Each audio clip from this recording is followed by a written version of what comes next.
sababaha ay Soomaalida dhibaatada uga bixi laadahay waxa ugu weyn in isla xisaabtan la'aanta iyo kuwa dambiyada ka gala oo aan la marsin ciqaabta ay mudan yihiin.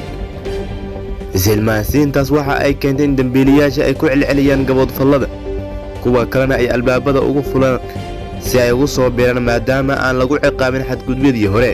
waxay hadda maraysaa in xildhibaan ka tirsan golaha shacabka ugu dhaaratay ilaalinta iyo midnimada qaranka uu meel fagaaraha la soo istaagto inay qayb ka mid ah dalka ay u aqoonsadaan inay tahay dal kale. arrintan yaab kale ayaa ah in haddii hadallo noocaas oo kale ay ka soo yeeri lahaayeen shisheeye ay Soomaalida oo idil wada kici lahaayeen iyada oo xaqiiqda ay tahay in hadalka shisheeyaha uu ka dhaawacayo halis badan yahay midka qofkii lagu aaminay xilka qaranka. talaadadii markii uu safiirka Soomaaliya Kenya Maxamuud Axmed Nuur Tarsan ka baxay kulankii diblomaasiyadda ee madaxweyne Uhuru Kenyatta sabab la xiriiray in la keenay calanka Soomaaliya laguna casuumay wakiilka Somaliland uu baraha bulshada Soomaalida ka noqday haliyay, balse shalay oo ay wax ka daran dhaceen xaaladdu waa iska caadi. maxaa dhacay shalay? xildhibaan Gobson Maxamed oo ka tirsan golaha shacabka Soomaaliya kana soo jeeda Somaliland ayaa xarunta golaha ka sheegtay in Somaliland ay tahay dal madax bannaan oo ay tahay in sidaasi lagu ixtiraamo. xildhibaanada ayaa ku dooday in ilaalinta iyo natiijo la isla qaato laga gaarayo wada hadallada Soomaaliya iyo Somaliland lagu ixtiraamo Somaliland jiritaanka iyo madax bannaanideeda. waa sida hadalku u dhigtay. Somaliland oo dal madax bannaan oo gooni istaagay ilaa inta arrintooda iyo waxyaabaha ay tabanayaan miiska la keenayo in halkooda lagu ixtiraamo ayay ku tiri Gobson. sidoo kale waxa ay sheegtay in tallaabadii ay qaaday Kenya ay ahayd kulankii Uhuru Kenyatta ka soo wada muuqdaan calanka Soomaaliya ee Somaliland ay tahay mid la isaga hor keenayo labada dhinac. xadgudub dastuuri ah. xildhibaan Gobson waxa ay ku kacday khiyaano qaran, waxayna si cad u jebisay dastuurka dalka, waxayna meel weyn uga dhacday madax bannaanida iyo midnimada qaranka iyada oo dal u aqoonsatay qayb ka mid ah dhulka Soomaaliya. qodobka 7 ee dastuurka Jamhuuriyadda Federaalka Soomaaliya waxaa ku qoran qodobada soo socda. 1.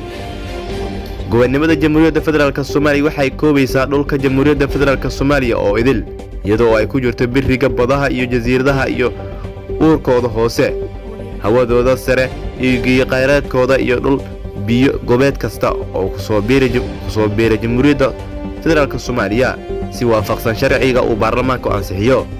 2. dhulka Jamhuuriyadda Federaalka Soomaaliya waxa lagu xadgudbaan lagamana qaybin karo. 3. dhulka Jamhuuriyadda Federaalka Soomaaliya ee khilaafaadka suuxdimaha caalamiga ah ka dhashay in xalintooda loo maro tub nabdeed iyo iskaashi waafaqsan qawaaniinta dalka u degsan iyo kuwa caalamiga ah. 4. xuduudaha Jamhuuriyadda Federaalka Soomaaliya waa xuduudihii ku asteysnaa dastuurkii 1960 ee Soomaaliya. 5. xuduudaha Jamhuuriyadda Federaalka Soomaaliya ee waqooyi gacanka cadmeed, B. waqooyi galbeed Djibouti, C. galbeed Ethiopia, D. koonfur galbeed Kenya, E.